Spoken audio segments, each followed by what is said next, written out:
Edhe miqësoren e dytë me rezultatin 1-0, këtë herë përballë Andorrës.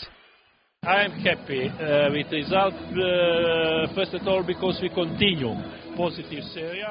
Unë jam I kënaqur nga fitoria pasi po vazhdon rezultati pozitiv, por unë mendoj se nuk është e lehtë të luash ndaj Andorrës pasi është një ekip mjaft I organizuar. Nga loja nuk jam dhe aq I kënaqur pasi kemi ende shumë gjëra për të rregulluar. Lojtarët tanë duhet të kenë shumë besim në vetvete dhe kjo gjë u mungoi atyre që u futën në lojë në pjesën e dytë. Por them që kemi 14-15 lojtarë të cilët janë pretendent për formacionin bazë. Kuqezinjtë e rinj kanë dominuar të gjithë ndeshjen përballë një kundërshtari modest që renditet në vendin e 201 në klasifikimin e FIFA-s. Ka qenë një ndeshje e përqendruar e gjitha në zonën e ekipit kundërshtar, kur lojtarët tanë hasën shumë vështirësi për të çarë mbrojtjen e ngjeshur të Andorrës. Në minutën e 21 Vrapi kaloi në avantazh kuqezinjt, por goli I tij u konsiderua si I parregullt nga ansori Maqedonas.